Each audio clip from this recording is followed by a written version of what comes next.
अस्सलाम वालेकुम। Guyton chapter 35 का थर्ड लेक्चर जो है स्टार्ट करते हैं। ठीक है, तो इससे प्रीवियस लेक्चर में हमने कम्प्लीमेंट सिस्टम पढ़ा था। कम्प्लीमेंट सिस्टम में एक चीज़ मैंने मिस की थी कि कम्प्लीमेंट सिस्टम जो है वो स्पीशीज़ के लिए नॉन स्पेसिफिक है, यानी कि सब के लिए सेम रिस्पॉन्स होता है उसका सब स्पीशीज़ के लिए। तो इट मीन कि वो इनेट इम्यूनिटी का पार्ट है। इनेट इम्यूनिटी भी स्पीशीज़ नॉन स्पेसिफिक होती है, जबकि जो बी और टी लिम्फोसाइट की वजह से एक्वायर्ड इम्यूनिटी है वो स्पीशीज़ स्पेसिफिक होती है। अब आज के लेक्चर की तरफ, टी लिम्फोसाइट की तरफ। तो टी लिम्फोसाइट का क्या है कि टी लिम्फोसाइट भी जिस तरह एंटीजन आती है, एंटीजन आके बी लिम्फोसाइट को एक्टिवेट करती है, फिर बी लिम्फोसाइट जो प्लाज्मा सेल्स बनाते हैं, ठीक है, उसी तरह एंटीजन जो है वो टी लिम्फोसाइट को भी एक्टिवेट करती है। टी लिम्फोसाइट जो है लिम्फाइड टिश्यू में इनएक्टिव फॉर्म में पड़े होते हैं और एंटीजन आके इनको एक्टिवेट करती है। अब एक स्पेसिफिक एंटीजन आया, उसने टी लिम्फोसाइट को एक्टिवेट किया। सपोज के टी लिम्फोसाइट की जो हज़ारों डिफरेंट टाइप जो हैं वो लिम्फाइड टिश्यू के अंदर पड़ी हुई थी। सपोज उनमें से ये टी लिम्फोसाइट ए है, ये टी बी है, ये टी सी है, ये टी डी है, ठीक है। तो एक स्पेसिफिक टाइप की एंटीजन आई, ठीक है। सपोज के ये एंटीजन आ रही है। अब इस एंटीजन ने टी बी को एक्टिवेट कर दिए। अब टी बी जो है ये रैपिडली डिवाइड करेगा, ठीक है। टी बी जो ये डिवाइड करता चला जाएगा और इससे काफ़ी सारे टी बी जो है बन जाएंगे, ठीक है। Large number of T B यानी कि लिम्फोसाइट, टी लिम्फोसाइट जो है वो बनते चले जाएंगे। तो ये जो लार्ज नंबर इनका बन रहा है ये क्या है, इनका क्लोन है, ठीक है। अब सपोज़ कि एंटीजन की एक्टिवेशन से जो टी बी है इसके तकरीबन 100 जो है न्यू सेल्स जो हैं बन गए हैं। तो ये जो न्यू सेल्स बने हैं ये सारे क्लोन हैं। अब इस 100 सेल्स में से आल सेल्स जो ये न्यू बने हैं ये सारे के सारे इम्यून रिस्पॉन्स में उसी टाइम पार्टिसिपेट नहीं करेंगे। इनमें से कोई 50 के करीब हम सपोज कर लेते हैं कि 50 के करीब जो है ये आगे लिम्फाइड टिश्यूज लिम्फ के ज़रिए फ्लो कर देते हैं, आगे ब्लड में जाते हैं, ठीक है अपना, और जहाँ पे एंटीजेनिक साइट होती है वहाँ पे जाके अपना रोल प्ले करते हैं, ठीक है। तो 50 के करीब जो है वो लिम्फाइड टिश्यू लीव करके चले जाते हैं। तो बाकी जो 50 हैं उनको वहीं पे स्टोर कर लिया जाता है लिम्फाइड टिश्यू में या बॉडी के दूसरे लिम्फाइड टिश्यू में भेज के वहाँ पे स्टोर कर लिया जाता है, ठीक है। अब ये जो 50 हैं ये तो एक्टिवली रोल प्ले कर रहे हैं। जो 50 स्टोर हो गए हैं ये टी सेल्स के मेमोरी सेल हैं, ठीक है, टी मेमोरी सेल्स हैं, ठीक है। ये फ्यूचर के लिए पड़े हुए हैं। अब फर्स्ट टाइम इसमें भी उसी तरह है कि फर्स्ट टाइम एंटीजन ने आके एक्टिवेट किया, लार्ज नंबर ऑफ सेल बने, तो कुछ ने रोल प्ले किया, इस वजह से ये रिस्पॉन्स थोड़ा डिले होगा, थोड़ा डिलेड होगा। लेकिन सेकंड रिस्पॉन्स के लिए ऑलरेडी अगर सेम एंटीजन तो दूसरी बार अटैक करेगी तो ऑलरेडी स्टोर सेल पड़े हुए हैं 50, तो ये जो है उसके उस पर अटैक करेंगे तो सेकंड टाइम रिस्पॉन्स जो है वो रैपिड होगा। अब बी लिम्फोसाइट जो एंटीबॉडीज रिलीज कर रहे थे एंटीजन के रिस्पॉन्स में, लेकिन अब टी लिम्फोसाइट, बी लिम्फोसाइट को एंटीजन है वैसे ही एक्टिवेट कर सकती थी, लेकिन टी लिम्फोसाइट जो है इनके केस में एंटीजन हमेशा इनको एंटीजन जो है प्रेजेंट करने की पड़ती है एंटीजन प्रेजेंटिंग सेल्स के ज़रिए। अब एंटीजन प्रेजेंटिंग सेल्स जो है 3 है इनके लिए जो इनको एंटीजन प्रेजेंट करते हैं। एक मैक्रोफेजेज हैं, ठीक है, first of all diesel macrophages. उसके बाद आ जाते हैं इसके अंदर डेंड्रिटिक सेल हैं। उसके बाद बी लिम्फोसाइट है। बी लिम्फोसाइट जो है वो एंटीजन प्रेजेंटिंग सेल्स का रोल भी प्ले करते हैं। अब एंटीजन प्रेजेंटिंग सेल क्या करते हैं, एंटीजन को पहले पकड़ते हैं, उसको पार्शियली डाइजेस्ट करते हैं शॉर्ट फ्रैगमेंट्स के अंदर, और फ्रैगमेंट्स जो हैं वो आगे टी लिम्फोसाइट को प्रेजेंट करते हैं। अब एंटीजन प्रेजेंटेशन जो है इसके दो पाथवेज होते हैं, एक होता है एक्सोजिनोस पाथवे और दूसरा होता है एंडोजिनोस पाथवे, ठीक है। अब इन पाथवेज से क्या मुराद है ये भी मैं बताता हूँ, ठीक है। उसके अलावा जो एंटीजन ये प्रेजेंट करते हैं अपने सरफेस पे, तो ये अपने सरफेस पे एक स्पेसिफिक प्रोटीन MHC प्रोटीन के साथ एंटीजन को जोड़ के प्रेजेंट करते हैं। अब MHC प्रोटीन जो है ये भी दो तरह की होती है, क्लास वन MHC होती है और क्लास 2 MHC होती है, ठीक है। अब क्लास 1 MHC प्रोटीन जो है ये बॉडी के ऑल सेल्स जो है प्रोड्यूस कर सकते हैं, ऑल सेल्स ऑफ बॉडी जो है क्लास 1 MHC प्रोड्यूस करते हैं, लेकिन क्लास 2 जो है ये सिर्फ एंटीजन प्रेजेंटिंग सेल्स ही प्रोड्यूस कर सकते हैं। और क्लास 1 जो है, क्लास 1 MHC प्रोटीन ये एंटीजन प्रेजेंट करती है साइटोटॉक्सिक टी सेल्स को, ठीक है। और क्लास 2 जो है ये एंटीजन प्रेजेंट करती है हेल्पर टी सेल्स को, ठीक है। अब आते हैं हम पाथवे की तरफ, एक्सोजिनोस पाथवे और एंडोजिनोस पाथवे। अब ये डायग्राम है एक्सोजिनोस पाथवे की। एक्सोजिनोस पाथवे का मतलब क्या है कि जो एंटीजन है वो सेल के बाहर पड़ी हुई है, यानी कि सेल के बाहर एंटीजन पड़ी हुई है। अब उस सेल को रिस्पॉन्ड करना है किसने, एंटीजन प्रेजेंटिंग सेल्स ने। अब एंटीजन प्रेजेंटिंग सेल्स जो हैं जो ये ज़्यादातर बॉडी की उन जगह पे, उन लोकेशंस पे पड़े होते हैं जहाँ पे एंटीजन की एंट्री के चांसेस सबसे ज़्यादा होते हैं, जैसे GIT होगी, रिस्पायरेटरी ट्रैक होगी, स्किन होगी, ठीक है। अब सपोज कि एक एंटीजन आ गया लेकिन सेल को उसने इन्फेक्ट अभी नहीं किया, सेल के बाहर पड़ी हुई है, तो ये एंटीजन है एक्सोजिनोस एंटीजन, यानी कि सेल के बाहर है। अब ये क्या करते हैं एंटीजन, ये एंटीजन प्रेजेंटिंग सेल है कोई भी, ठीक है, ये जो बड़ा बना हुआ है। अब ये इस एक्सोजिनोस एंटीजन को पकड़ता है, ठीक है, उसको फैगोसाइटोसिस करता है। हम फैगोसाइटोसिस के केस में ये अंदर की तरफ इसका वेजिकल बन गया, ठीक है, वेजिकल फॉर्म में हुई है, और इसके साथ लाइजोसोम वगैरह फ्यूज़ करके एंटीजन को डिस्ट्रॉय कर दिया। ये एंटीजन थी और ये इसके अंदर वेजिकल के अंदर एंटीजन को छोटे पीसेस के अंदर, छोटी पेप्टाइड्स के अंदर तोड़ दिया गया है। अब जो एंटीजन प्रेजेंटिंग सेल्स हैं ये एक्सोजिनोस एंटीजन को रिस्पॉन्ड कर रहे हैं, और इन्होंने एक्सोजिनोस एंटीजन के केस में जो एंडोप्लाज्मिक रेटिकुलम है इस पर MHC2 क्लास की जो प्रोटीन है वो बनती है, ठीक है। तो उसी टाइम जब एंटीजन को इन्होंने गल्फ किया तो MHC2 मॉलिक्यूल की सिंथेसिस जो है एंडोप्लाज्मिक रेटिकुलम पे स्टार्ट हो जाती है। अभी एंडोप्लाज्मिक रेटिकुलम से MHC2 मॉलिक्यूल जो है वेजिकल फॉर्म में रिलीज हुए हैं। अब वेजिकल जिसके अंदर डाइजेस्टेड प्रोटीन थी और डाइजेस्टेड प्रोटीन थी वो फ्यूज़ कर जाता है MHC2 के वेजिकल के साथ। उसके बाद ये MHC2 प्रोटीन है, इसके साथ यहाँ पे देखें प्रोटीन को इसके ऊपर रखा है, उसके बाद इसको यहाँ पे मेम्ब्रेन के अंदर इंसर्ट कर दिया है, ठीक है। अब ये सेल जाएगा टी लिम्फोसाइट के पास। कौन से टी लिम्फोसाइट के पास? MHC2 जो है हेल्पर टी लिम्फोसाइट को स्टिमुलेट करता है।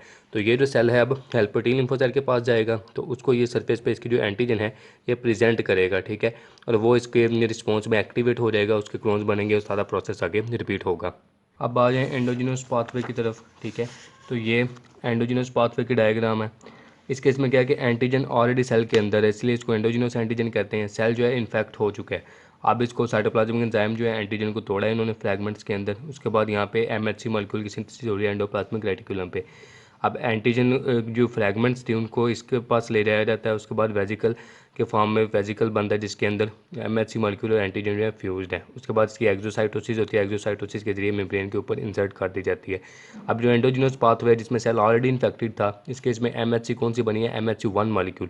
MHC1 मॉलिक्यूल बॉडी के ऑल सेल सिंथेसाइज कर सकते हैं, और ऐसा सेल जिसके ऊपर MHC1 के साथ एंटीजन की फ्रैगमेंट जुड़ी हुई है, ये एंटीजन प्रेजेंट करेगा साइटोटॉक्सिक टी सेल को, इनकिलर टी सेल को। इनके दो पाथवे हैं, एक्सोजिनस और एंडोजिनस। एक्सोजिनस उस केस में एक्टिवेट होगा जब एंटीजन सेल के बाहर है, और वो सेल जो है एंटीजन को खुद निकलेगा और उसको डाइजेस्ट करके वो बताएगा कि जनाब जो बाहर से हमलावर जो हैं बॉडी के अंदर दाखिल हो गए हैं, तो अब जो है आप भी तैयारी अपनी स्टार्ट कर दें। लेकिन जो एंडोजिनस पाथवे इसमें ये रिस्पॉन्स आएगा कि सेल जो है डैमेज हो चुके हैं, सेल्स को डैमेज हो रहा है, तो अब फौरी तौर पे साइटोटॉक्सिक टी सेल एक्टिवेट हों और इन पे अटैक करना स्टार्ट करें। अब हमने पढ़ लिया कि ये एक सेल है, ठीक है, एंटीजन प्रेजेंटिंग सेल है, APC, ठीक है। इसकी सरफेस पे जो है ये पॉकेट बनी हुई है, इस पॉकेट में इसने एंटीजन को रखा हुआ है, ठीक है। तो ये टी लिम्फोसाइट है, सपोज टी लिम्फोसाइट पे इसके करस्पॉन्डिंग जो है रिसेप्टर होगा। यहाँ पे इसका यूँ कहना कि ये इसका रिसेप्टर पड़ा हुआ है, ये रिसेप्टर जो है इस एंटीजन के साथ बाइंड कर जाता है। अब इन दोनों को जोड़ के रखने के लिए इनके अंदर बाइंडिंग प्रोटीन्स भी होती हैं, ठीक है, एक दूसरे के कम्प्लीमेंट्री प्रोटीन्स होती हैं जो इन दोनों सेल को जोड़ के रखेंगे, उसके बाद सेल जो है अपना रिस्पॉन्स देगा। आगे टी लिम्फोसाइट की टाइप्स पे आ जाएँ। टी लिम्फोसाइट की, तो टी लिम्फोसाइट की फर्स्ट टाइप जो है वह cytotoxic T cell, cytotoxic T cell जिसको किलर टी सेल्स भी कहते हैं, ठीक है। और कि इसके ये टाइप क्या करती है, ये सेल्स के ऊपर डायरेक्ट अटैक करती है। इसके पास जो है परफोरिन्स प्रोटीन्स होती हैं, ठीक है। अब ये परफोरिन्स प्रोटीन क्या है, ये जो एंटीजन है एंटीजन के साथ जुड़ा है, उसके बाद इसके मेम्ब्रेन के अंदर परफोरिन्स प्रोटीन जो है इनको इंसर्ट कर देता है। ये प्रोटीन जो एंटीजन है उसकी मेम्ब्रेन के अंदर होल क्रिएट करती है, और इन होल से जो साइटोप्लाज्मिक जो एक्स्ट्रा सेलुलर फ्लूइड है वो उस एंटीजन के अंदर फ्लो करता है, जिसकी वजह से वो सेल फूल जाता है और वो जो है फट जाता है, ठीक है। उसके अलावा इसके पास जो है साइटोटॉक्सिक सब्सटेंस ग्रेनजाइम भी होता है, ठीक है। ये बाजू का ये होल क्रिएट करता है, होल के अंदर ये इसको इंसर्ट कर देता है, ठीक है। ये साइटोटॉक्सिक मटीरियल है, यानी कि बारूद है। सबसे पहले जाके एंटीजन के अंदर ये होल क्रिएट करेगा, होल के अंदर बारूद रखेगा और फिर भाग जाएगा, तो वो फिर क्या होगा, धमाका होगा और वो सेल जो है उसकी डेथ हो जाएगी। तो ये रोल होता है साइटोटॉक्सिक टी सेल का। और बिल्कुल इसी तरह का रोल जो है वो प्ले करते हैं natural killer cell. Natural killer cell का नाम हमने पढ़ा था इनेट इम्यूनिटी के अंदर, लेकिन वहाँ पे इनको एक्सप्लेन नहीं किया था।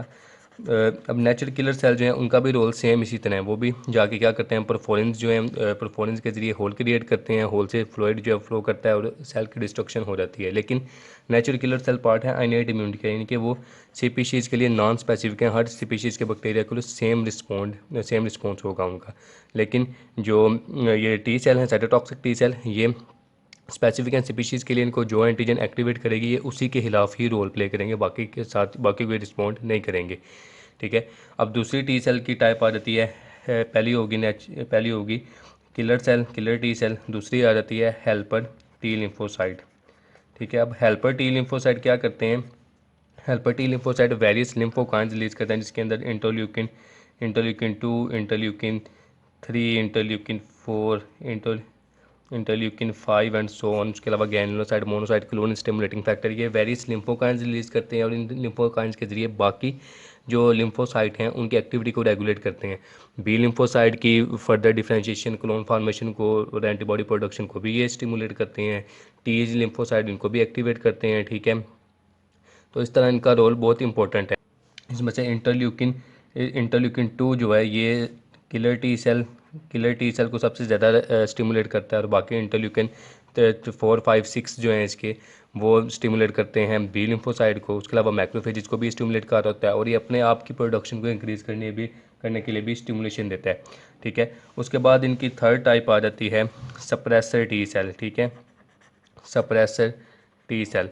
अब सप्रेसर टी सेल क्या करते हैं, ये हेल्पर टी सेल और साइटोटॉक्सिक टी सेल इन दोनों की एक्टिविटी को ये कम करते हैं। तो इस तरह ये कहा जाता है कि इनकी एक्टिविटी को कम करने से या रेगुलेट करने से ये इनको प्रोटेक्ट करते हैं कि सेल्फ टिश्यू को ये डैमेज ना करें, यानी कि ऑटो इम्यूनिटी से बॉडी को प्रोटेक्ट करते हैं सप्रेसर टी सेल।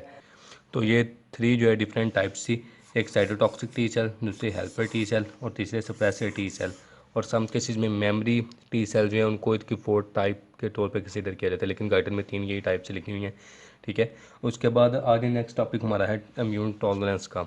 अब टॉलरेंस क्या चीज़ है, टॉलरेंस का मतलब है कि जो टी लिम्फोसाइट हैं ऑल्दो ये इतने ज़्यादा डिस्ट्रक्टिव हैं फॉरेन सेल्स के लिए, लेकिन बॉडी के अपने सेल्स के अपने एंटीजन्स को ये रिकॉग्नाइज नहीं करते, उनको ये निगलेक्ट कर देते हैं। ठीक है, तो ये टॉलरेंस किस तरह डेवलप होती है, टॉलरेंस की डेवलपमेंट में रोल प्ले करता है थाइमस।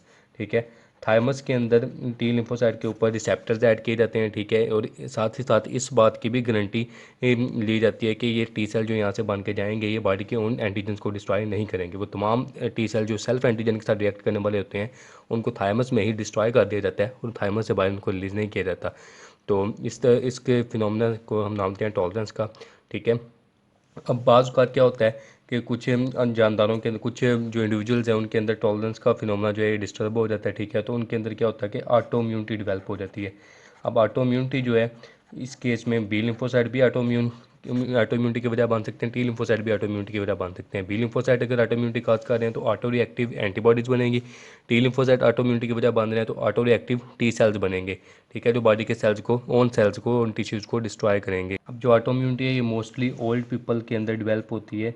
ठीक है, एज के साथ साथ, क्योंकि उस ओल्ड पीपल के अंदर क्या होता है कि टिश्यू डिस्ट्रक्शन हो रही होती है, टिश्यू डिस्ट्रक्शन की वजह से सर्कुलेशन के अंदर जो सेल्फ एंटीजन है वो इंक्रीज़ हो जाती हैं, तो इन सेल्फ एंटीजन के अगेंस्ट जो टी लिम्फोसाइट है वो भी बढ़ जाते हैं, तो वो फर्दर जो है टिश्यू डैमेज की वजह बनते हैं। या बहुत का ऐसा होता है कि ऐसी एंटीजन जो नॉर्मली ब्लड से या लिम्फेटिक सिस्टम से कोई एक्सपोज नहीं है, वो अगर एक्सपोज हो जाए तो टी लिम्फोसाइट जो है उनके अगेंस्ट रिएक्टिव हो जाते हैं और ऑटोइम्यूनिटी की वजह बनते हैं। मिसाल के तौर पे आई लेंस प्रोटीन जो है वो नॉर्मली सर्कुलेशन को टी लिम्फोसाइट को एक्सपोज नहीं है, अगर एक्सपोज हो जाए बी या टी लिम्फोसाइट को तो ऑटो इम्यूनिटी जो है डेवलप हो जाती है। तो ऑटो इम्यूनिटी की यहाँ पे कुछ एग्जांपल्स दी हुई हैं, जिसके अंदर आ जाता है रूमेटिक फीवर। ठीक है, रूमेटिक फीवर क्या है, स्टेप्टोकोकल इन्फेक्शन की वजह से जो एंटीबॉडीज़ बनती हैं वो जो है बॉडी के ओन टिश्यूज, हार्ट वाल्व के साथ, किडनीज के साथ, किडनी सेल्स के साथ, उसके अलावा जॉइंट्स पे रिएक्ट कर जाती हैं। उसके बाद दूसरी इसकी एग्जांपल आ जाती है ग्लोमेरुलोनेफ्राइटिस। ठीक है, इसके अंदर ग्लोमेरुलस पे अटैक होता है। थर्ड इसकी एग्जांपल आ जाती है मियासिना ग्रेविस, जिसमें एसिटाइलकोलिन रिसेप्टर पे अटैक होता है और मसल पैरालिसिस होती है।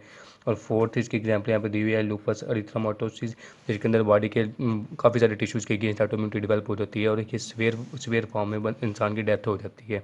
अब बुक पे आ जाएँ तो बुक पे यहाँ पे सारी बातें बयान हुई कि टी सेल के साथ लिम्फ से एक्टिवेट होते हैं, फिर वो मूव करते हैं। उसके बाद टी सेल के memory cell, T lymphocyte memory cells के बारे में बताया गया है। और उससे नीचे जो है यहाँ पे इन्होंने MHC प्रोटीन का जिक्र किया है। ठीक है, तो ये सारा यहाँ से पढ़ लेना, ठीक है। उसके बाद एंटीजन प्रेजेंटिंग सेल है, macrophages, B cell, dendritic cell, ये सारी बातें मैंने जो है बता दी हैं। MHC1 MHC2 है, ठीक है। जो मैंने पाथवे बताए थे एंडोजिनस एक्सोजिनस पाथवे, वो गाइडन में नहीं लिखे हुए, तो वो उसके बारे में थोड़ा बहुत जेपी में लिखा हुआ है, आप वहाँ से पढ़ लें इम्यूनिटी के चैप्टर से, ठीक है। उसके बाद टाइप्स हैं टी सेल्स की जी, ठीक है, जिसके अंदर हेल्पर टी सेल है, ठीक है, हेल्पर टी सेल के। उसके बाद यहाँ पे इंटरल्यूकिन बताए हुए कौन कौन सी लिम्फोकाइन ये रिलीज़ कर रहा है। उसके बाद क्या क्या रेगुलेटरी फंक्शन जो है परफॉर्म कर रहा है, तो वो बताया हुआ। ये सारी बातें मैंने पीछे बताई हैं कि ये सप्रेसर टी सेल उनकी ग्रोथ को रेगुलेट करता है, साइटोटॉक्सिक टी सेल्स हैं उनकी ग्रोथ को जो है रेगुलेट करता है, ठीक है। और जो टी सेल है साइटोटॉक्सिक टी सेल, इसमें इंटरल्यूकिन 2 सबसे ज़्यादा रोल प्ले कर रहा होता है सप्रेसर टी सेल और साइटोटॉक्सिक टी सेल के लिए, ठीक है।